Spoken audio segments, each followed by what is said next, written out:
প্রিয় দর্শক, জানিয়ে দেব আমাদের হাতে থাকা সর্বশেষ আপডেট আন্তর্জাতিক বাংলা খবর। চ্যানেলটি সাবস্ক্রাইব করে আমাদের সাথেই থাকুন। বাংলায় কথা বলায় কলকাতায় শিক্ষার্থীদের বাংলাদেশি বলে মারধর।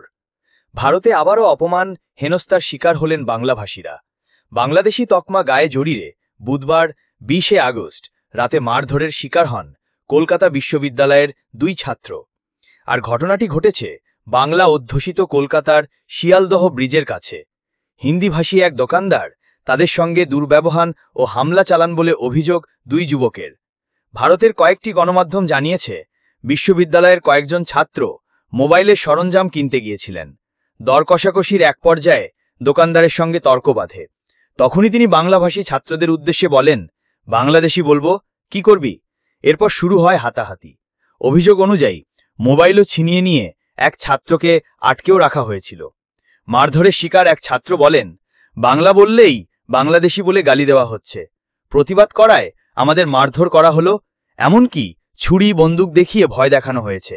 ঘটনার পর কয়েকজন আহত হন এবং তাদের মেডিকেল কলেজে চিকিৎসা দেওয়া হয়। এই ঘটনায় থানায় অভিযোগও দায়ের হয়েছে। কলকাতায় এমন ঘটনা ঘটে যাওয়ায় উত্তেজনা ছড়িয়ে পড়েছে। রাজনৈতিক নেতারাও ক্ষোভ প্রকাশ করেছেন। বাংলা পক্ষ নেতা গর্গ চট্টোপাধ্যায় বলেন, গুজরাটে মার খাই, রাজস্থানে মার খাই, এখন কি তবে কলকাতাতেও? এখানে বিজেপি নেই, তবু অপরাধীরা গ্রেফতার হচ্ছে না কেন? বিজেপি নেতা সজল ঘোষ মন্তব্য করেন, শিয়ালদহ তো কলকাতার প্রবেশদ্বার, সেখানেই যদি বাংলাদেশি বলে মারধর হয় তবে তদন্ত হওয়া জরুরি। আর সিপিএম নেতা সুজন চক্রবর্তী বলেন, আগে ভিন রাজ্যে এমন হতো, এখন বাংলাতেই হচ্ছে। এই পরিবেশকে উস্কে দেওয়া হচ্ছে ওপর মহল থেকেই। কলকাতায় বাংলাদেশি আখ্যা দিয়ে এভাবে বাঙালি যুবকদের ওপর হামলার ঘটনায় ক্ষোভে ফুঁসছে অঞ্চলের সাধারণ মানুষও। এবার জানিয়ে দেব চীন ভারত সীমান্ত বাণিজ্যে কেন বাধা দিচ্ছে নেপাল। ভারত চীনের মধ্যে স্থলপথে বাণিজ্য শুরুর পথে বাধা হয়ে দাঁড়িয়েছে নেপাল। ভারত ও চীন দুই দেশকেই তারা বলেছে বাণিজ্যের কারণে লিপুলেখ অঞ্চলকে যেন ব্যবহার করা না হয়। নেপালের দাবি, লিপুলেখ গিরিপথ ও সংলগ্ন কালাপানি এলাকা তাদের। মার্কিন প্রেসিডেন্ট ডোনাল্ড ট্রাম্পের কঠোর শুল্ক নীতি ভারত ও চীনের পারস্পরিক দূরত্ব অনেকটাই কমিয়ে দিয়েছে। সীমান্ত বিরোধ সত্ত্বেও দুই প্রতিবেশী কাছাকাছি আসছে, টানাপোড়েন কমিয়েছে। দুই দেশ হাত ধরাধরি করে নতুন ভূরাজনৈতিক চ্যালেঞ্জের মোকাবিলায় নেমেছে।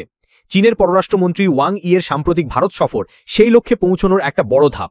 ভারতের প্রধানমন্ত্রী নরেন্দ্র মোদীও এই মাসের শেষে এসসিও শীর্ষ সম্মেলনে যোগ দিতে চীন যাচ্ছেন। ওয়াং ইয়ের সফরের সময় ভারত ও চীন যে যৌথ বিবৃতি দিয়েছে তাতে সীমান্ত সমস্যা দ্রুত সমাধানের পাশাপাশি স্থলপথে বাণিজ্য নতুনভাবে শুরু করার কথা বলা হয়েছে। সেজন্য 3টি এলাকা চিহ্নিত করা হয়েছে, লিপুলেখ পাস, শিবকিলা ও নাথুলা। এই 3 গিরিপথই ভারতের উত্তরাখণ্ড রাজ্যে। অতীতে এই 3 গিরিপথ দিয়ে দুই দেশের মধ্যে প্রচুর বাণিজ্যিক আদান প্রদান হয়েছে। কয়েক বছর ধরে নানা কারণে তা বন্ধ। এখন আবার সেই 3 ঐতিহ্যপূর্ণ গিরিপথ দিয়ে বাণিজ্য শুরু করতে দুই দেশ রাজি হয়েছে। নেপালের আপত্তি সেখানেই। যৌথ বিবৃতিতে লিপুলেখ গিরিপথের উল্লেখ থাকায় নেপালের পররাষ্ট্র মন্ত্রণালয় এক বিবৃতি জারি করে আপত্তি জানিয়েছে। তাতে তারা বলেছে, লিপুলেখ তাদের অবিচ্ছেদ্য অঙ্গ। নেপালের সংবিধানের অন্তর্গত দেশের মানচিত্রেও ওই অঞ্চল অন্তর্ভুক্ত রয়েছে। মানচিত্রে লিম্পিয়াধুরা, লিপুলেখ ও কালাপানি এলাকা মহাকালী নদীর পূর্ব প্রান্তে নেপালের অবিচ্ছেদ্য অঙ্গ হিসেবে চিহ্নিত রয়েছে।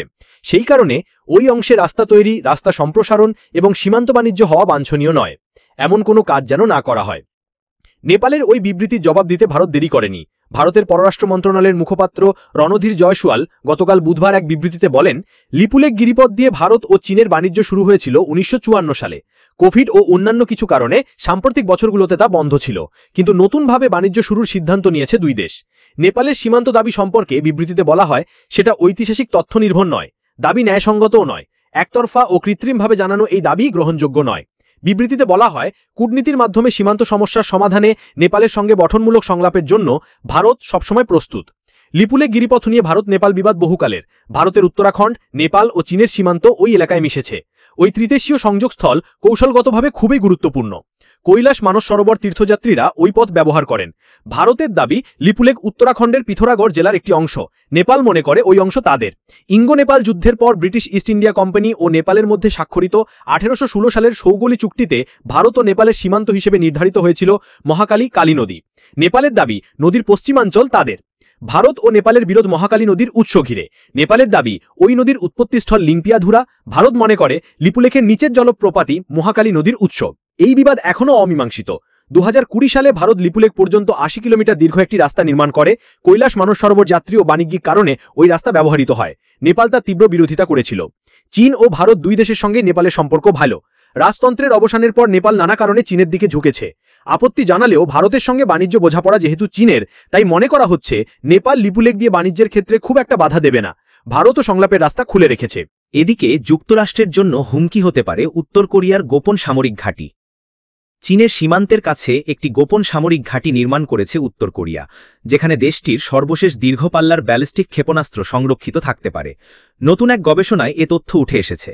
ওয়াশিংটন ভিত্তিক think tank centre for strategic and international studies CSIS বুধবার প্রকাশিত এক প্রতিবেদনে এ তথ্য জানায়। প্রতিবেদনে বলা হয়, ঘোষণাবিহীন ওই ঘাঁটির নাম সিনপুং ডং মিসাইল অপারেটিং বেস। এটি চীনের সীমান্ত থেকে প্রায় 27 কিলোমিটার দূরে উত্তর পিয়ংয়ান প্রদেশে অবস্থিত। গবেষণা অনুযায়ী এই স্থাপনায় 6 থেকে 9টি পারমাণবিক সক্ষম আন্তঃমহাদেশীয় ব্যালিস্টিক ক্ষেপণাস্ত্র এবং তাদের লঞ্চার রাখা হয়েছে। এগুলোকে পূর্ব এশিয়া এবং মার্কিন মূল ভূখণ্ডের জন্য সম্ভাব্য পারমাণবিক হুমকি হিসেবে উল্লেখ করা হয়েছে। 2019 সালে যুক্তরাষ্ট্রের সঙ্গে ব্যর্থ শীর্ষ বৈঠকের পর থেকে উত্তর কোরিয়া তার পারমাণবিক অস্ত্র কর্মসূচি আরও জোরদার করেছে। সম্প্রতি দেশটির নেতা কিম জং উন দ্রুত পারমাণবিক সক্ষমতা বাড়ানোর আহ্বান জানিয়েছেন। প্রতিবেদনে বলা হয়েছে, সিনপুং ডং ঘাঁটি হচ্ছে উত্তর কোরিয়ার 15 থেকে 20টি অঘোষিত ব্যালিস্টিক ক্ষেপণাস্ত্র ঘাঁটি, রক্ষণাবেক্ষণ কেন্দ্র, মিসাইল ও ওয়ারহেড সংরক্ষণাগারের একটি। এগুলোর 15টি অতীতে যুক্তরাষ্ট্র এবং উত্তর কোরিয়ার মধ্যে হওয়া নিরস্ত্রীকরণ আলোচনার অন্তর্ভুক্ত ছিল না। বিশেষজ্ঞদের মতে, সংকট বা যুদ্ধের সময় এই ঘাঁটি থেকে ক্ষেপণাস্ত্র ও লঞ্চারগুলো বেরিয়ে বিশেষ ইউনিটের সঙ্গে যুক্ত হতে পারে এবং দেশের অন্য অংশ থেকে গোপনে উৎক্ষেপণ চালাতে পারে। এসব ঘাঁটি মিলে উত্তর কোরিয়ার ক্রমবর্ধমান ক্ষেপণাস্ত্র কৌশল এবং কৌশলী স্তরের পারমাণবিক প্রতিরোধক সক্ষমতার মূল ভিত্তি গড়ে তুলছে। 2019 সালে ভিয়েতনামের হ্যানয়ে যুক্তরাষ্ট্রের প্রেসিডেন্ট ডোনাল্ড ট্রাম্পের সঙ্গে কিম জং উনের বৈঠক ভেঙে পড়ে। তখন পিয়ংয়াং কি ছাড় দেবে আর বিনিময়ে কতটা নিষেধাজ্ঞা শিথিল হবে, এই নিয়ে মতবিরোধ হয়েছিল। এরপর থেকে উত্তর কোরিয়া বারবার ঘোষণা দিয়েছে তারা কখনোই তাদের অস্ত্র ত্যাগ করবে না এবং নিজেদেরকে অপরিবর্তনীয় পারমাণবিক রাষ্ট্র ঘোষণা করেছে।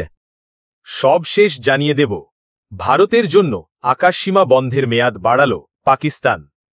ভারতীয় বিমানের জন্য নিজেদের আকাশসীমা ব্যবহারে নিষেধাজ্ঞার মেয়াদ আরও 1 মাস বাড়িয়েছে পাকিস্তান। নতুন নির্দেশনা অনুযায়ী আগামী 23 সেপ্টেম্বর পর্যন্ত ভারতের কোনো বিমান পাকিস্তানের আকাশপথ ব্যবহার করতে পারবে না। বৃহস্পতিবার অর্থাৎ 21 আগস্ট এক প্রতিবেদনে এ তথ্য জানিয়েছে ভারতীয় সংবাদ মাধ্যম এনডিটিভি।